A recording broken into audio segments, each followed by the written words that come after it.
देखिए, बहुत सारे लोगों के मन में ये चाहत होती है कि हम जहाँ पे भी रहे, चाहे हम गरीब हो, चाहे हम अमीर हो, हम हमेशा खुशी में रहें, हम हमेशा सुख में रहें। तो अगर आपका भी मोटो ऐसा कुछ है, तो खुश होने का जो तरीका है, कम में खुश कैसे रहा जा सकता है, वो आज इस वीडियो में मैं स्टेप बाय स्टेप आपको बताऊंगा। तो वीडियो को शुरू से लेकर अंत तक देखना, और अगर चैनल में पहली बार आए हो, चैनल को सब्सक्राइब करके जाना, ताकि आने वाले भविष्य में जो कोई भी ऐसा रोचक, वैल्यूएबल, इन्फॉर्मेटिव कंटेंट में कष्ट करके आप लोगों के लिए बनाऊं, वो सबसे पहले कंप्लीटली फ्री ऑफ कॉस्ट आप तक पहुंचे। सब्सक्राइब कर लिए हो? चलो शुरू करते हैं। पहले चरण में हमको ये समझना है, आजकल के जो युवा पीढ़ी है, अधिकतर जो व्यक्ति हैं, वो दुख में क्यों है। उत्तर है बहुत ही सरल, उनके पास जो चीजें हैं वो हद से ज्यादा है, उनके पास बहुत सारे ऑप्शंस हैं, इस कारण वो दुख में है सर। अब यहाँ पे आप वो वाला दिमाग मत लगाइएगा कि भाई एक अमीर व्यक्ति अमीर है इस कारण वो दुख है, उनके पास ज्यादा पैसा है इस कारण वो दुख में है। भाई वो मानी माइंडसेट की विषय है, वो यहाँ पे मत घुसे रहो। अगर आप सुख के साथ मनी को कंपेयर करो तो उसका कोई चीज नहीं होता। सुख जो होता है ना, वो पैसों से खरीदा जा सकता है, और ना ही वो पैसा ना होने से आपको मिलता है। तो सुख पैसों की विषय नहीं है, तो उसको हटाते हैं। आपके पास ऑप्शंस की बात कर रहे हैं हम। अगर आप रिलेशनशिप में हो, अगर आप एक लड़का हो, तो आपके पास बहुत सारे लड़कियां उपलब्ध हैं कि भाई इनको मैं वाइफ बना सकता हूं, इनको मैं गर्लफ्रेंड बना सकता हूं, इनको मैं बेस्ट फ्रेंड बना सकता हूं। ठीक है, अगर आप एक लड़की हो, आपके पास बहुत सारे ऑप्शंस हैं। मैं इसको बॉयफ्रेंड बना सकता हूं, मैं इसको दोस्त बना सकता हूं, मैं इसको, ये जो सारे ऑप्शंस हैं आपके पास, इसी कारण आप जो अच्छे हैं उसको डिफाइन नहीं कर पाते हो, उसके साथ आप स्टेबल बनना नहीं चाहते हो। अब ये सेम चीज जॉब के क्षेत्र में भी होता है। जब आपके परिवार में बहुत ज्यादा मात्रा में लोग रहते हैं, तो उनके मतलब अधिकतर क्षेत्र में ऐसा चांसेस है कि उन किसी के भी साथ आपका कोई डीप कनेक्शन या बॉन्डेज नहीं होता है। अगर होता है ना, तो उनके साथ आपका ज्यादा से ज्यादा समय बीतता है, और उसके कारण बहुत सारे लोग उसके ऊपर उंगली उठा के बोलते हैं भाई उनके साथ आप ज्यादा समय बिताते हो, किसी किसी के आप ईर्ष्या के पात्र भी बन जाते हो सर। तो दिस इज द रीजन आज के डेट पे अधिकतर लोग दुख में है। क्यों? क्योंकि वो डिसीजन लेने में हिचकिचाते हैं, उनके पास अधिक से ज्यादा है। अगर आप कोई लोअर मिडिल क्लास फैमिली से बिलोंग करते हो मेरी ही तरह, तो you will get to the point कि भाई आपके घर में बहुत सारे ऐसी चीजें पड़े होंगे जो वास्तविकता में चाहिए नहीं होता है, और वो सारी चीजें हम इस कारण रख दिए हैं सेविंग करके कि भाई कभी परिस्थिति आएगा ऐसा तो उसकी जरूरत पड़ेगा। लेकिन अगर अभी कभी भी अगर आप कोई अमीर व्यक्ति के घर में घूमने जाओगे, तो you will get the point कि वहां पे ना सारी चीजें एकदम अप टू द मार्क है, एकदम बेस्ट क्वालिटी है, और जितना है उतना ही है, उससे ज्यादा नहीं है। अधिक जो चीजें हैं, जो कूड़ा कबारा है, जो फैलने वाली चीज होती है, वो एकदम शॉर्ट एंड सिंपल करके रखा है सर। यहाँ पे सिंप्लिसिटी की बात कर रहा हूं मैं, बहुत सिंप्लीफाइड होती है चीजें। ठीक है, अब यहाँ पे आप बोलोगे कि भाई अमीर लोग वो सारी चीजें खरीद सकते हैं, जैसे कि एक एसी खरीद लिए, एक रेफ्रिजरेटर खरीद लिए, एक माइक्रोवेव खरीद लिए, एक गैस खरीद लिए, वो सारी चीजें उन्होंने खरीद लिया, तो बाकी वो जो कार्ट है वो क्यों क्यों चाहिए होगा? ठीक है, वो लाइट वगैरह क्यों चाहिए होगा? उनका सेटअप भी अलग है, उन पैसों ने वो ये किया है। भाई पैसों से वो आपके जैसे बहुत सारी चीजें खरीद सकते थे, पर उन्होंने चीजों को सिंपल करने के लिए उसको एक ऐसे फॉर्मेट पे रखा कि सामने आपको ज्यादा कुछ दिखे ही ना। क्यों? क्योंकि ये सेटिस्फेक्शन देता है, ये आपको कोई डिसीजन लेने में सहायता करता है। अब एसेंशियलिज्म अर्थात जो चीजें जरूरी हैं, जो चीजें न्यूनतम है, उस चीज को अगर आप समझते हो कि भाई जीने के लिए क्या चाहिए, रिलेशनशिप के लिए क्या चाहिए, ठीक है, अगर कहीं पे नौकरी करने जा रहे हो वहां पे क्या चाहिए, बेसिक जो सारी चीजें हैं उसको एक पॉइंट आउट कर लेना है कि ये चाहिए, ये मस्ट है, ये अगर नहीं होगा तो चलेगा नहीं। जैसे अगर कोई रिलेशनशिप है तो वहां पे ट्रस्ट होना चाहिए। ठीक है, वहां पे रिलेशनशिप के अंदर और भी बहुत सारे विषय हैं। ट्रस्ट करो, सामने वाला व्यक्ति भी आपको उतना ही रिस्पेक्ट करे। जो रिस्पॉन्सिबिलिटीज की बात आए, सामने वाला भी रिस्पॉन्सिबिलिटी निभाए, आप भी रिस्पॉन्सिबिलिटी निभाओ। ठीक है, दोनों के अंदर एक अंडरस्टैंडिंग होना चाहिए। ये सारी चीजें रिलेशनशिप में मैटर करता है। ठीक है, अगर आप नौकरी के क्षेत्र में देखोगे तो भाई आपके स्किल सेट क्या है, आपके पैशन क्या है, दोनों चीजें अगर मैच हो रहा है तो काम करते हुए आपको मजा भी आएगा, पैसा भी आएगा। पैसा भी कितना है वो भी देख लेना है। ठीक है, ऐसे करके कुछ गुने चुने बातें जो आपके लिए बहुत ज्यादा मैटर करता है, उनको अगर आप सेट कर देते हो तो आप इन सारे दुख से बच सकते हो। दुख का अर्थ होता है एक्सपेक्टेशंस। अब ये गौतम बुद्ध ने भी बोला था, पर बात ये नहीं कि एक्सपेक्टेशन, आज के डेट पे सबसे ज्यादा बड़ी दिक्कत ये है कि लोगों को लगता है एक्सपेक्टेशन ही उनका नीड है। मेरा एक दोस्त है, उनके कहना ये है भाई आजकल और एक्सपेक्ट नहीं होता है कुछ, आजकल लगता है कि यही हमारा नीड है। और ये क्या क्या क्या रिप्रेजेंट करता है वो पता है? वो रिप्रेजेंट कर रहा है कोई तो एक ऐसा है जो बहुत ज्यादा सामर्थ्यवान है और वो कामयाब रहा, आपकी एक्सपेक्टेशन को पहले बनाया कि भाई ये आपका एक्सपेक्टेशन होना चाहिए, एंड देन उन्होंने आपके दिमाग में ये डाल दिया, this is not expectation, this is your need bro, ये आपको चाहिए ही चाहिए, इसके बिना तो आप अधूरे हो। जैसे कि अगर आप इंस्टाग्राम और फेसबुक में बहुत ज़्यादा लग्जरियस चीज़ें देखते रहते हो कि भाई मेरे को 5 करोड़ वाला गाड़ी चाहिए, बंगलो चाहिए, तभी जाके बहुत अच्छी जीवन है, ठीक है। उसके बाद कोई कोई व्यक्ति बोलता है भाई मेरे पास 4 व्हीलर नहीं है तो मैं बाहर क्यों निकलूँ, ठीक है। अगर कोई किसी के पास माता पिता जीवित हैं, उनके साथ तो समय बिता सकते हैं, उनके साथ खुल के बात कर सकते हैं, मम्मी के गोदी में जाके सो सकते हैं, मम्मी का केयर नहीं करते वहाँ पे। वो क्या बोलते हैं, मेरे मम्मी पापा मेरे को 2 लाख 10 लाख अगर पॉकेट मनी देगा तभी ना मम्मी पापा, वरना क्या जरूरत। ऐसे भी स्थिति हो चुका है लोगों के मन के। एंड दैट्स द रीजन कि भाई आपने जो एक्सपेक्टेशन वाला चीज है जो बनाए हो, पहले एक्सपेक्टेशन बनाया गया, थोपा गया, एंड देन वो आपका नीड हो गया कि भाई मेरे को ये चाहिए, ये मेरा एग्जिस्टेंस है। इसी कारण आपको दिक्कत आते हैं। इन सारे दिक्कतों का हटाने के लिए आपको मैं अभी स्टेप बाय स्टेप प्रोसेस बताऊंगा कि कैसे अपने चीज़ों को प्रायोरिटाइज करोगे ताकि ये सारे जो एक्सपेक्टेशन वाला खेल है, जो आप नीड बना चुके हो, उससे आप बाहर आ सको। तो चलिए देख लेते हैं। अब पहला स्टेप जो आपको लेना है, you have to select a vital few. देखिए आपके जीवन में कौन कौन से विषय बहुत ज़्यादा तात्पर्यपूर्ण है, महत्वपूर्ण है, उसको चयन कर लीजिए पहले। उसके बाद लाइफ को उसी अकॉर्डिंग अगर आप ढाल लेते हो तो आपके जीवन में ये बहुत ज़्यादा कन्फ्यूजन, बहुत ज़्यादा ऑप्शंस आएगा ही नहीं सर। तो इसीलिए आपको एक कमिटमेंट होना चाहिए, आपको एक कन्विक्शन होना चाहिए जो आप सिलेक्ट कर रहे हो उसके प्रति। मेरे हिसाब से लाइफ को 4 या 5 सेगमेंट में तोड़ा जा सकता है, जहां पे अगर आप कंप्लीटली फोकस दोगे तो आपको कभी लगेगा नहीं कि भाई लाइफ में मैंने बहुत सारी चीज़ें मिस कर दिया, या फिर लाइफ में मैंने बहुत सारी चीज़ें पाए नहीं, या फिर मैं करना चाहता था पर कर नहीं पाया, या फिर मैं गलत दिशा में भाग गया। तो इस कारण वो 4 या 5 चीज़ें क्या क्या है, चलिए देख लेते हैं। पहला चीज़ है आपके हेल्थ। देखिए हम एक आत्मा है, जीवात्मा है, परमात्मा है, जो है हमको घंटा नहीं पता। तो हम इस मानव शरीर में हैं, ठीक है। This is our house. इसी घर में हमको रहना है जीवन जीवन पर, और उसके बाद इसी घर के द्वारा ही हम चीज़ों को फील करते हैं, चाहे हम आंखों में देखें, चाहे हम नाक से स्मेल ले। ये जो पंच इंद्रियां हैं, इसी से हमको देखना, कुटना, जो कुछ भी है सब कुछ करना है। मैं आपको ये नहीं कह रहा हूँ कि आप दारू मत पियो, आप चिल मत करो, आप सुट्टा मत पियो, ये सारी चीज़ें मैं आपको मना भी नहीं कर रहा हूँ, और ना ही मैं आपको प्रमोट कर रहा हूँ कि ये सब करो। मैं आपको बस इतना कह रहा हूँ, आपकी जो तबीयत है ये आपका फर्स्ट प्रायोरिटी होना चाहिए, आपका हेल्थ आपका फर्स्ट प्रायोरिटी होना चाहिए। अब हेल्थ के लिए क्या है भैया, जो आपके स्वास्थ्य के लिए अच्छा है वैसा ही खाना ग्रहण कीजिए, और अपने आप को बिल्कुल जो चीज़ जो जो जो जितना समय चाहिए अपने आप को रेस्ट देने का वो दीजिए।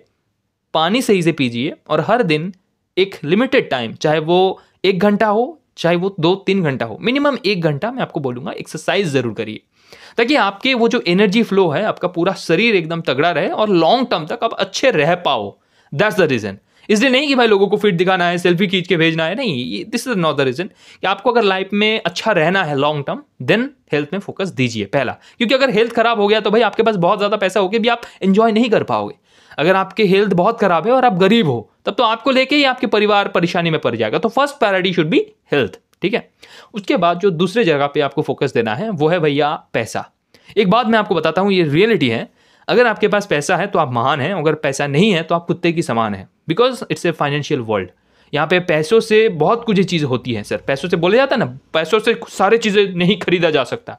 भाई जो सारी चीज़ें खरीदा जा सकता है ना, वो पैसों से ज़रूर खरीदा जा सकता है।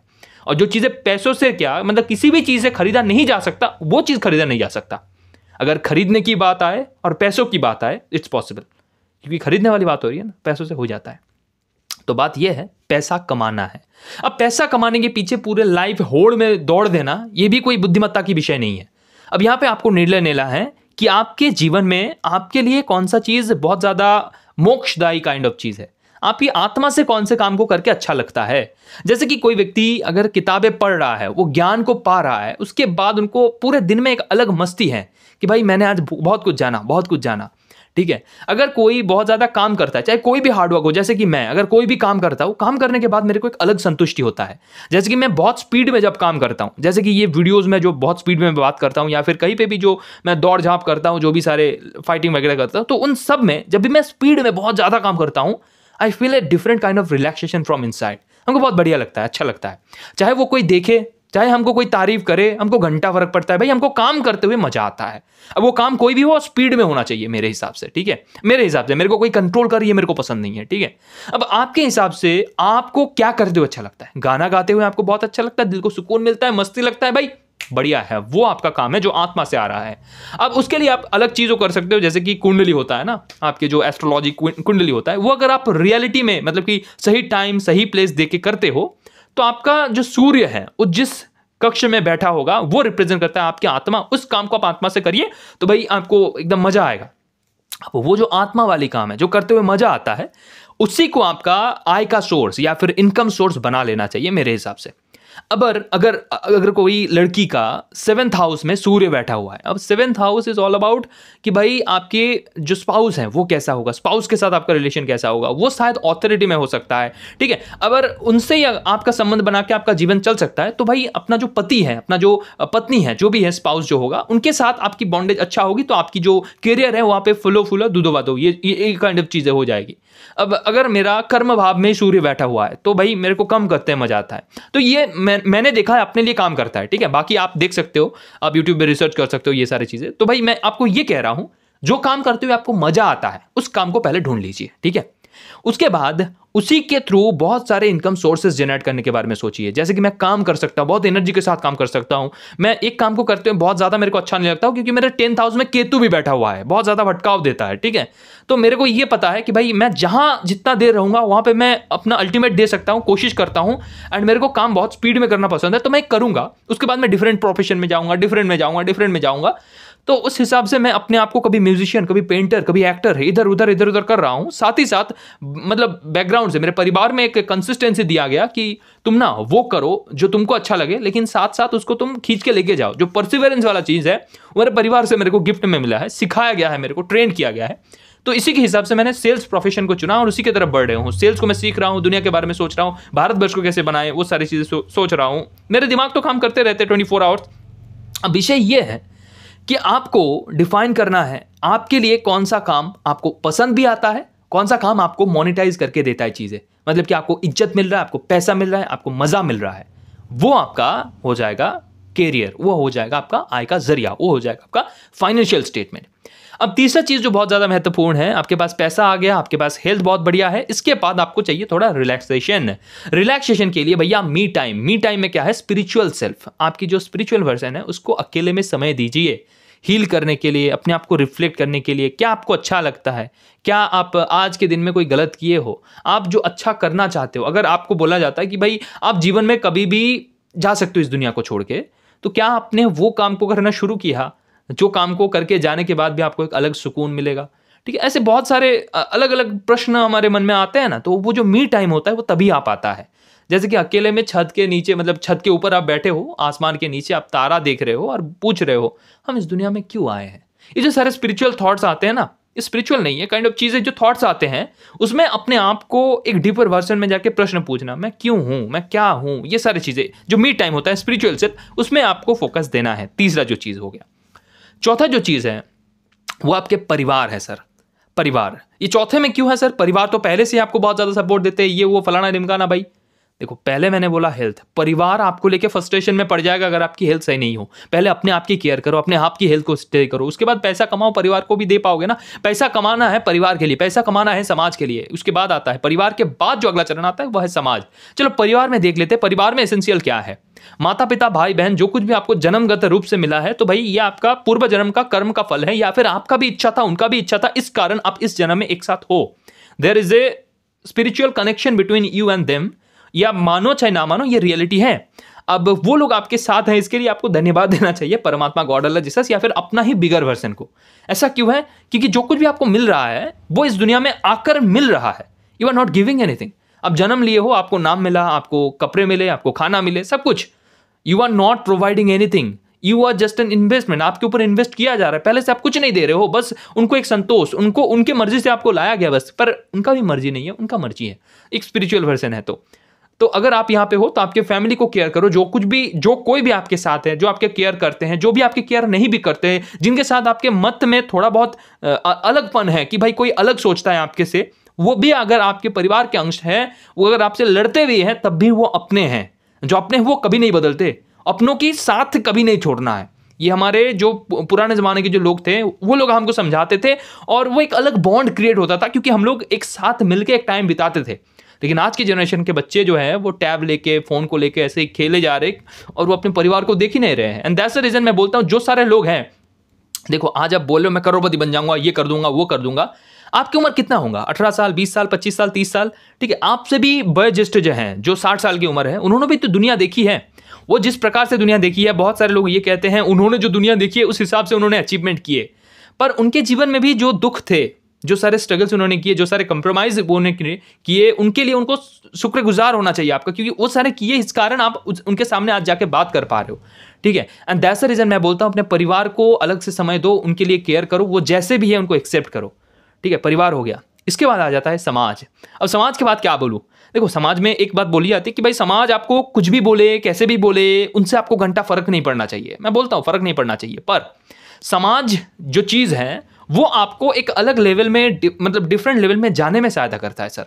देखो अगर आप समाज को नहीं मानोगे कि भाई समाज क्या बोले उससे हमको घंटा फर्क पड़ता है, हम कुछ भी करेंगे, ठीक है, तो अगर आपको ये कुछ भी करेंगे वाला माइंडसेट आ गया और आप डिस्ट्रक्टिव वे में इसको ले रहे हो, तो भाई आप रॉबरी कर सकते हो, आप किसी को मार सकते हो, कूट सकते हो, आप अवैध संबंध चला सकते हो, बहुत सारे विषय कर सकते हो, क्योंकि आप समाज को मान्यता ही नहीं दे रहे हो। लेकिन अगर आप समाज को ही थोड़ा प्राधान्यता देते हो कि भाई समाज भी है, समाज कह के भी कोई चीज़ है, उसका हमको इज्जत करना चाहिए, क्योंकि जब हम दिक्कत में होंगे तो वही सहायता करेंगे। हालांकि ऐसा जान लो कि भाई कोई सहायता करने नहीं वाला, फिर भी उनको ये मानो कि भाई वो है, वो एग्जिस्ट करता है, तो उनके लिए अपना एक स्टैंडर्ड्स बनाओ कि भाई समाज जो है उनके लिए मैं अच्छा हूं, उनके लिए मैं कुछ कर पाऊं। ये जुनून अंदर से ये आना बहुत जरूरी है, क्योंकि भाई समाज जो चीज़ है वो हमारे आने वाली जो पीढ़ी है उनका प्रतिनिधित्व करता है।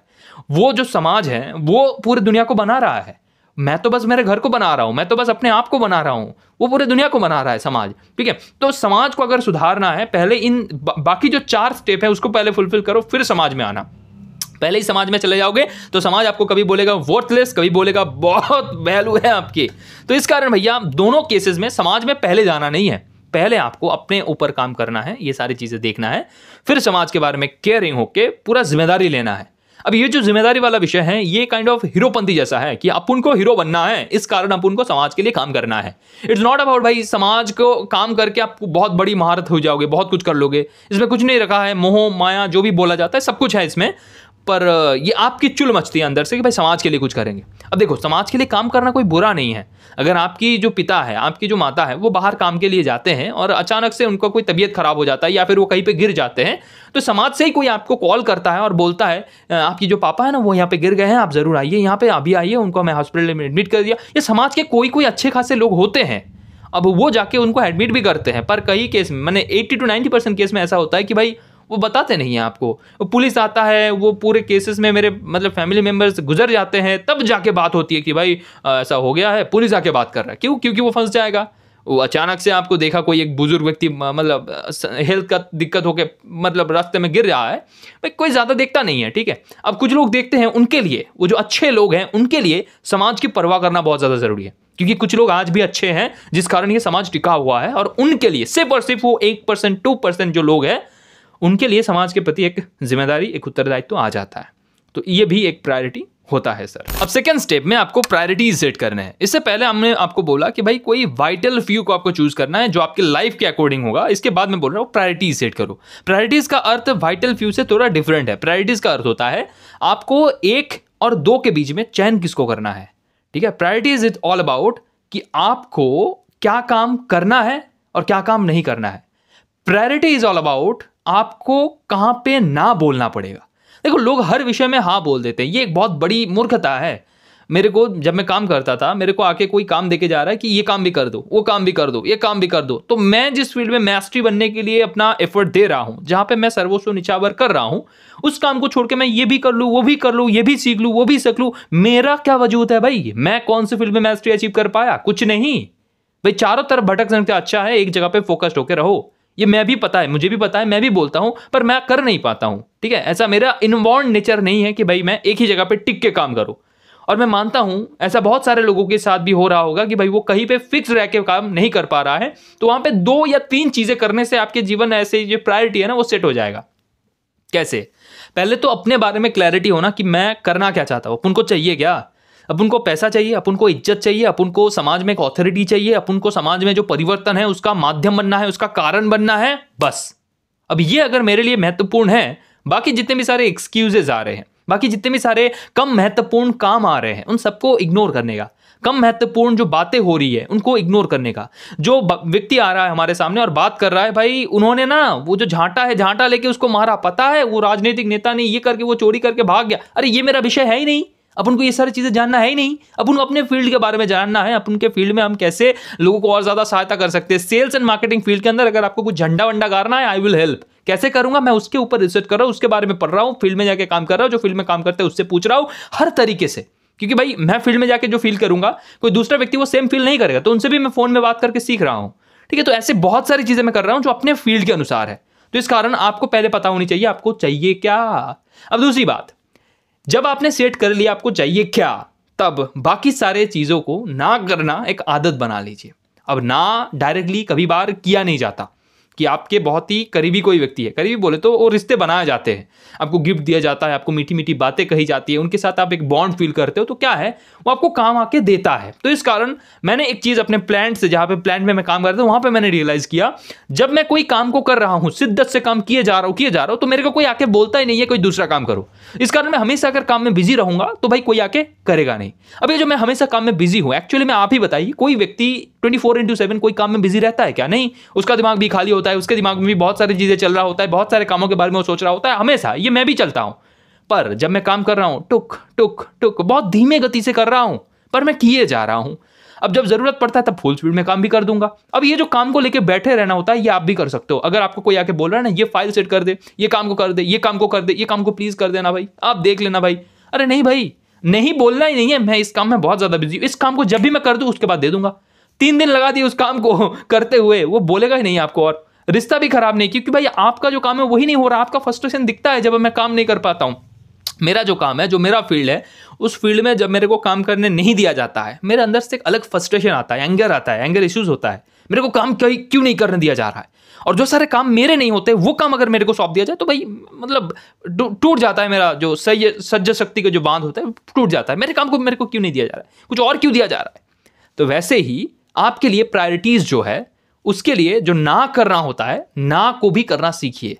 ना को करने के लिए एक उपाय ये है, डायरेक्टली ना बोल दीजिए, सबसे बेहतर होगा रिश्ता खराब नहीं करने का। पर ये जैसे नेटवर्क मार्केटिंग में ऐसा होता था। देखिए मैं आपको बताता हूं, नेटवर्क मार्केटिंग में जो मैं बोलता था कि भाई देखिए आज मैं आपको जो प्रेजेंटेशन देने वाला हूं उसके बाद आपको मेरे से उत्तर देना है, ठीक है। अगर आपको सोचना है रियली तो सोचना, सोच के बताना, जो सारी इन्फॉर्मेशन चाहिए मैं I will provide to you. मैं हूं, सोचने के लिए ज्यादा समय नहीं लगता, काम करने के लिए ज्यादा समय नहीं लगता है। You need the information and I will provide to you. आपको जो भी पूछना है पूछिए, बट डिसीजन जो होगा वो आज बताइएगा। रिश्ता जो है, संपर्क जो है, उसके लिए आप मेरे साथ जुड़ जाओ, ऐसा कोई भी बात मैं नहीं कहूंगा। और आपको जबरदस्ती हाँ कहने की भी कोई जरूरत नहीं है। तो यहाँ पे मैं डायरेक्टली आप ना कर सकते हो मेरे को, ये अपॉर्चुनिटी जब दे रहे हो, ठीक है। या फिर आपको डायरेक्टली स्ट्रेट फॉरवर्ड बोलना है, भाई रिश्ते में कोई खराब नहीं होनी चाहिए पर मेरे तरफ से ना है। ये भी जब आप बोलने की हिम्मत रखते हो तो डेफिनेटली आपके सामने जो भी सारे एक्सक्यूजेस है, जो भी सारे डिस्ट्रैक्शन है वो हट जाते हैं, ठीक है। उसके बावजूद अगर कोई समझ नहीं रहा है तो उसको टालो। काम को जितना ज्यादा पेंडिंग करोगे, जितना ज्यादा लंबा खींचोगे, वो डिस्ट्रैक्ट होगा, उनको लगेगा कहीं और से करवा लूंगा, उनके मन में अस्थिरता बढ़ेगा। और आप बोल दोगे कि भाई मैं कर दूंगा, तो भाई आप मेरे तरफ से क्या होता है कि मैं अगर बोलता हूं कि कर दूंगा तो हो जाता है, कैसे भी करके मैं करूंगा, ये उनको पता है। तो इस कारण मैं वो कर दूंगा ये बात अगर नहीं कहा है तब तक वो हिलता नहीं है, ठीक है। अब ऐसे केसेस में क्या है, इस काम को निपटाओ। कितना देर तू इंतजार करेगा? 2 दिन, 3 दिन, 5 दिन, 10 दिन? मैं 10 दिन काम कर रहा हूं, 20 दिन काम कर रहा हूं, जब भी आ रहा हूं काम में लग रहा हूं और उसी काम को करे जा रहा हूं। देख के पागल, भाई क्या कर रहे हो, मतलब करेगा नहीं ना तू। हम बोले अरे भाई ये काम निपटा दे फिर कर देते, कोई दिक्कत नहीं। ढीठ बनना पड़ेगा, सब प्रायोरिटी सेट करो यार। तीसरे चरण में जो आप कर सकते हो, प्रायोरिटी तो आपने सेट कर लिया, आपने जो ना करना है वो भी कर लिया। उसके बाद उसके लिए जब आप एक्शन ले रहे हो तब इधर उधर मत भागना।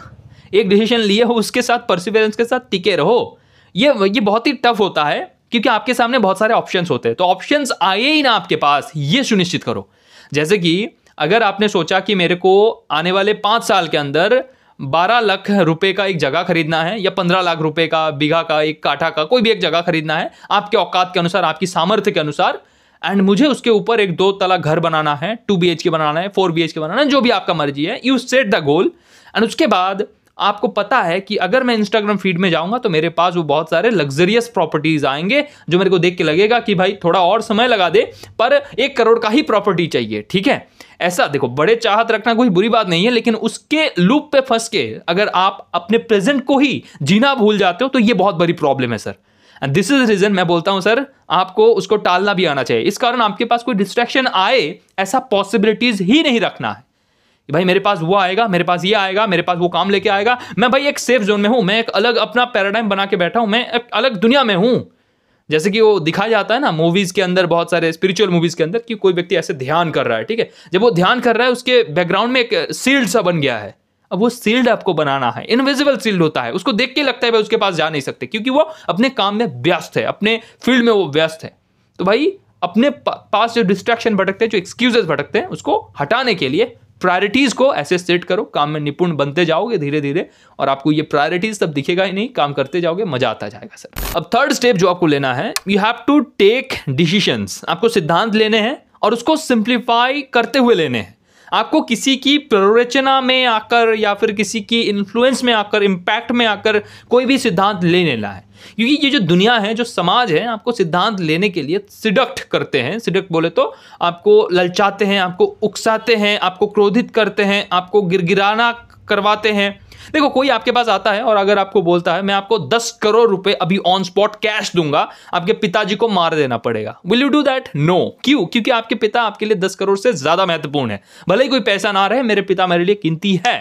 अब ऐसा स्थिति अगर आप अपने करियर के साथ नहीं बना पा रहे हो, आपके करियर आपके लिए मैटर तो करता है, लेकिन जब कोई सामने वाला कोई ऑपोजिट जेंडर का आता है तो मीठी मीठी बात बोलता है, प्यार भरी लफ्ज कह देता है, आपको लगता है भाई मेरा दुनिया वही है, उसके लिए मैं सारा सब कुछ निछावर करने के लिए तैयार हूं। भाई वो आज है, कल नहीं रहेगा, कोई गारंटी नहीं है रहेगा कि नहीं रहेगा। तो इस कारण उसके लिए वो जो प्ररोचना है, वो जो क्या बोलते हैं कि भाई किसी चाहत के लिए आप दौड़ रहे हो, भाग रहे हो, जो रियलिटी में है या नहीं है उसकी भी पता नहीं है, डिसीजन मत लेना उस स्थिति में। अपने आप को थोड़ा होल्ड करना, डिसीजन लेने के लिए थोड़ा पीछे आ जाना कि भाई मैं 10 महीने समय लूंगा, मैं एक साल समय लूंगा, मैं अभी नहीं कर सकता डिसीजन लेने। अब तुम डिसीजन ले रहे हो, तुम डिसीजन लो, लेकिन अपन को अभी डिसीजन नहीं लेने का, क्योंकि अपन को पता ही नहीं है क्या डिसीजन लेने का। If I am confused I will be out. ठीक है, अगर मुझे पता नहीं क्या करने का, आई विल आउट, उस गेम में ही मैं नहीं घुसूंगा। डिसीजन लेने में आपको जो करना है, बहुत सारे जो सिडक्टिव वेज है उससे बचना है, बस बचना है। जब आप बच जाओगे तब आपको अपने विवेक से प्रश्न पूछना है कि आपको करना क्या, आपको चाहिए क्या, और उसी के अंदर आपको जो एथिक्स वाला विषय है जो आप कर रहे हो वो उचित है कि अनुचित है। आपके जैसा अगर 10 व्यक्ति वैसा करने लगे, आपके समाज अगर आपको ही डुप्लीकेट करने लगे, आपके आने वाले पीढ़ी, आपके बेटे अगर ऐसा करने लगे, तो क्या आपको अच्छा लगेगा? नहीं लगेगा, तो मत करिए। एकदम सीधी सी विषय, जो उचित है, जो आपको भी अच्छा लग रहा है, जो आपके साथ भी अगर होता तो बहुत बढ़िया लगता, वो चीज करिए। विवेक से डिसीजन लीजिए। ठीक है, दिमाग से डिसीजन लेना बोले तो आपके प्रॉफिट की बात, दिल से डिसीजन लेना बोले तो इमोशन की बात। ठीक है, लेकिन विवेक से उत्तर देना यानी कि आत्मा की बात, जो उचित है, जो धर्म है, जो समाज के लिए हित है, जो आने वाली पीढ़ी के लिए हित है, आपको भी लॉन्ग टर्म में बेनिफिट देगा, सुखद स्थिति उपलब्ध करवाएगा, सुख चैन में आप रह पाओगे। दैट्स द रीजन मैं कहता हूं विवेक से डिसीजन लो। अब चौथे स्टेप में जो मैं आपको समझा रहा हूं वो ये है कि कोई भी काम को जब आप करने जा रहे हो, वहां पे आप मैक्सिमम कैसे दे पाओ, जो न्यूनतम है, जो बहुत ही बेहतरीन है, सिंप्लिसिटी के साथ उसको कैसे करोगे। देखो, उसके लिए आपको जरूरी है, उसके लिए एक अलग स्पेस बनाना, एक अलग जगह बनाना, एक समय के अंदर एक अलग जगह बनाना, एक स्थान, अगर कोई प्लेस है, कोई जगह है, उसमें भी एक अलग जगह बनाना। जैसे कि जब मैं काम करने बैठता हूं, मैं अगर बिस्तर में काम करने बैठूंगा तो मेरे को लेथर्जी आएगा, मेरे को सोने का मन करेगा। ठीक है, अगर मैं नींद से उठा, जो ड्रेसेस मैं पहन के हूं, मतलब पहन के सो रहा था, उसी ड्रेसेस में बैठ के अगर बिस्तर में ही काम करना शुरू कर दूं, मैं गारंटी देता हूं, मैं मतलब 15 मिनट बहुत ज़्यादा हो गया, 15 मिनट मैं फिर से सो जाऊंगा या फिर काम से मैं कुछ और करने लग जाऊंगा। मैं काम तो करूंगा नहीं, गारंटेड है। इस कारण अपना जो काम महत्वपूर्ण है उसको करने के लिए अलग से एक जगह बनाइए, वहां पे चीज़ों को ऑर्गेनाइज करिए, इतना सिंपल करके रखिए कि वही काम एट द सेम टाइम, मतलब कि एक ही टाइम पे एक ही काम आपको दिखे, एट द सेम टाइम आपको कोई दूसरा डिस्ट्रैक्शन, कोई और चीज़ दिखे ही ना। अब इसी कारण आपको ये एक हैबिट बना लेने चाहिए, जब भी आप किसी व्यक्ति के साथ हो उसके ही साथ 100% देके बात करो। अगर आप खाना खा रहे हो तो खाना खाते वक्त भी जो खाना खा रहे हो, जो आप चिबा रहे हो, जो अंदर ऐसे ऐसे करके आप कर रहे हो ना मुंह के अंदर, उसको भी अटेंशन के साथ, पूरा कॉन्शियसनेस के साथ उसको करो। जब आप पानी निगल रहे हो उसमें भी आपको जो फील हो रहा है उसको भी देखो। जब आप किसी से बात कर रहे हो तब बात को भी दिल से करो, उनकी बातों को ध्यानपूर्वक सुनो और उसके उत्तर को उसी प्रकार से दो। अब ये जो चीज़ें हैं, ये हैबिट अगर आप बना लेते हो तो काम करते वक्त भी आपको 100% अटेंशन वो फिक्स करने के लिए आपको कुछ प्रैक्टिसेस हैं जो आप कर सकते हो। जैसे कि आप चावल गिन सकते हो, मैं ये बहुत ज़्यादा रिकमेंड करता हूं क्योंकि इसके चलते आपको पेशेंस आता है। आप एक मुट्ठी भर चावल ले लो, मिट्टी में ऐसे फेंक दो, मतलब बहुत जोर से नहीं, धीमे धीमे फेंक दो और उसके बाद एक एक करके गिनो। ये आपको पेशेंस देता है, ये आपको परसिवरेंस देता है कि टिके रहेंगे, लगे रहेंगे। साथ ही साथ जो सिंप्लिसिटी का भाव होता है कि एक काम को एट द सेम, मतलब at the one time, at one, मतलब one work in one time, कि भाई एक समय में एक काम और ज़्यादा नहीं, ये काम को आपको करना है। अब ये करने के लिए और एक दूसरा जो प्रैक्टिस आप कर सकते हो वो है त्राटक मेडिटेशन, जिसके बारे में यूट्यूब पे आपको बहुत सारे वीडियोस मिल जाएंगे। बाद में कभी शायद हम बताएंगे, पर अभी नहीं बताने वाले, ठीक है। तो त्राटक के बारे में आप रिसर्च करो और उसको भी कोई गुरु के सानिध्य में आकर ही करना चाहिए। I will not teach you right now, क्योंकि मैं चाहता नहीं हूं अभी आप ये सारे टेढ़े मेरे हरकतें अपनाओ। So that's the reason. आप वो चावल गिन सकते हो और जो भी सारी चीजें आप फील कर रहे हो, लिव इन प्रेजेंट, जो भी आप वास्तविकता में कर रहे हो उसमें सबसे ज्यादा फोकस दो और उसी काम को करना शुरू कर दो कि भाई मन लगा के एक ही काम को कर रहे हैं। ऐसा करते हुए आप जब प्रायोरिटाइज करते हो, कोई भी काम कर रहे हो, कोई भी व्यक्ति के साथ जा रहे हो, कोई भी खाना खा रहे हो, कोई भी मतलब कुछ भी, सब में 100% एट द प्रेजेंट अगर आप देना चाहते हो दो, आगे बढ़ो सर। अब इस वीडियो के लास्ट में मैं अपना एक कंक्लूजन दे रहा हूं कि भाई जीवन में जो सारे चीजें जरूरी होता है, जो एसेंशियल होता है, उसको कैसे पहचाने और उसके साथ आपका व्यवहार कैसा होना चाहिए। देखिए उत्तर बहुत ही सरल है। हमारे जीवन में हर दिशा से कुछ चीजें होती हैं जो बहुत ज्यादा जरूरी है। जैसे कि अगर आप बिना खाए रहते हो तो आप कितना दिन रह लोगे? मैक्सिमम 31 डेज, ठीक है। अगर आप पानी पिए बगैर रहते हो तो आप 6 दिन 7 दिन तक टिक ही जाओगे। अगर आप सांसों के बिना रहना चाहते हो 30 सेकेंड, मैक्सिमम 2 मिनट, 5 मिनट, बहुत ज़्यादा बोल दिया मैंने, ठीक है, 5 मिनट 7 मिनट। लेकिन अगर मैं पूछूं आपको, जीने की आशा ही खत्म हो गई है आपकी, क्या आप जी पाओगे? नहीं। वो एसेंशियल है। पानी भी एसेंशियल है, पर 3 मिनट के लिए, पानी भी 7 दिनों के लिए, ठीक है। सबका एक लिमिटेशन होता है। तो उस हिसाब से जो चीज़ आपके लिए सबसे ज़्यादा ज़रूरी है पहले उससे करने का, फिर दूसरा करने का, फिर तीसरा करने का, ऐसे करके भी आप प्रायोरिटी सेट कर सकते हो। और जो चीज़ें आपके प्रायोरिटी में नहीं है, जो सारी चीज़ें आपके नीड में नहीं है, उसके ऊपर दिमाग में ज़्यादा फोकस लेकर, उसके ऊपर ज़्यादा एनर्जी देकर अपने दिमाग को तंग मत करो। बड़े सपने देखो, उसके लिए काम करो। जीवन को भी जीना ज़रूरी है सर। लेकिन मैंने बोला ना, आशा के बिना आप अच्छे से जी भी नहीं सकते हो। कई बार बहुत सारे व्यक्तियों को, मेरे कुछ दोस्तों को, मेरे दीदी के कुछ दोस्तों को, उनके पापाओं को देखे मैंने, बहुत उम्र हो गया है पर उन्होंने सुसाइड किया। देखिए बहुत बुरा लगता है, क्योंकि उन्होंने अपने जो डिसीशंस हैं अहम समय में आके, मतलब जीवन पूरा बिता दिए, उसके बाद वो अपने आप को हैंडल नहीं कर पाए कि भाई मैंने जीवन में बहुत कुछ किए हैं, अब मेरे को रिलैक्स करना है, दुनिया को थोड़ा और जीना है, देखना है, सीखना है, अपने जो बच्चा है घर में उनको देखना है। अपने आप को कंट्रोल नहीं कर पाए। क्यों? क्योंकि जीने का आशा खत्म हो गया था। अब ये जो आशा होता है, ये मैं बोलता हूँ कि भाई अंदर से अगर मोटिवेशन नहीं होगा जीने का, कुछ करने का, एक उम्र हो जाता है कि भाई 70 साल 80 साल, उसके बाद व्यक्ति बोलता है कि भाई मेरे लिए और ये दुनिया नहीं है, मेरे लिए जीवन नहीं है, मैं क्या ही और कर लूँगा। अरे भाई यहाँ से भी बहुत सारे लोगों के टर्निंग पॉइंट शुरू होते हैं। कोई कंपनी फाउंड करके जाता है, कोई पूरे दुनिया को कुछ दे के जाता है, कोई दुनिया को सीख दे के जाता है, कोई इस्कॉन जैसा फाउंडेशन बना देता है। ऐसे ना जाने कितने सारी चीज़ें आप कर सकते हो, उम्र चाहे कितना भी हो। तो हर स्थिति में you have to be motivated from inside. वो अगर आपको खुद से नहीं पता है तो मैं आपको बोलूँगा, मैंने ऐसे फेजेस अपने जीवन में अनुभव किया है जहाँ पे मुझे भी लग रहा था, सुसाइडल थॉट्स आ रहे थे, हमें भी लग रहा था कि हम आपको कंट्रोल नहीं कर पाएंगे, खुद को, अपने आप को। और उस समय में मैं अंधेरे में बैठा था, सैड सॉन्ग चला रहा था, बाहर कहीं पे जा रहा था, तब भी मेरे को लग रहा था कि भाई यहाँ पे कूद जाए, ट्रेन के सामने कूद जाए, वगैरह वगैरह, फलाना ढिमकाना हमारे दिमाग में चल रहे थे सुसाइडल थॉट्स। तो उनके साथ हम कैसे लड़े, कैसे हम वहां से बच के आए, कैसे आप भी वहां से आ सकते हो, अपने आप को क्या क्या ऐसे बोल सकते हो, अपने आप के साथ ऐसा क्या क्या एक्शन ले सकते हो जिसके चलते आप वहां से बाहर आ सकते हो। भाई अगर आप इसको समझ लिए ना, जीवन में कोई भी परिस्थिति हो आप हार नहीं मानोगे। ये जो सारी चीज़ें हैं इनको मैंने एक 100 एक्शन प्लान के साथ एक कोर्स के अंदर पूरा डाल दिया है, जो है अंतः प्रेरणा, जो मनुष्यों की जीवन को बचा सकता है, जो सुसाइडल थॉट से बचा सकता है। ये एक महान चीज़ है जो मेरे लिए है, जो मेरे लिए काम किया है। मुझे नहीं पता आपके लिए कितना काम करेगा, पर मुझे विश्वास है अगर आप इसे इंप्लीमेंट करते हो, 1 या 2 प्रिंसिपल्स को, 2 एक्शन प्लान को भी अपने अंदर अपनाते हो, you will gate relaxed, you will feel like यही मेरा जीवन है, जीऊंगा क्यों नहीं। किसी ने मुझे जीवन दिया है क्या? कोई किसी का हक नहीं होता, उन्होंने दिया है वही लेगा। मेरा जो काम है वो करके जाऊंगा, चाहे इधर से हो चाहे उधर से हो। अपने आप को ऑलवेज मोटिवेटेड पाओगे। What is it? अंतः प्रेरणा। इस कोर्स के बारे में डिटेल जानना चाहते हो, वीडियो के नीचे डिस्क्रिप्शन पे मैंने लिंक दे रखा है, जरूर चेकआउट करिए। पीडीएफ आपको मिल जाएगा। उसके बाद आपको अगर लगता है वो आपको लेना चाहिए, वो perfectly fit for it, then उसी पीडीएफ में कहीं ना कहीं आपको लिंक मिल जाएगा, बुक योर सीट नाउ। वहां पे टैप करने का, पेमेंट को कंप्लीट करने का, जिस दिन वो कोर्स लॉन्च होगा आपको मिल जाएगा। अभी प्री लॉन्च ऑफर के तहत पहले 30 व्यक्तियों के लिए 67% ऑफ में चल रहा है। बाकी 30 सीट है तो आप जानते ही हो बहुत जल्दी वो क्लोज हो जाएंगे, क्योंकि ऐड भी चल रहे हैं अभी। So it's your choice right now. बाकी ये वीडियो कैसा लगा, क्या क्या चीज़ आपने सीखे, कमेंट में जरूर बताना। मिलते हैं अगली वीडियो में, तब तक के लिए अच्छे रहना। जय हिंद, जय भारत।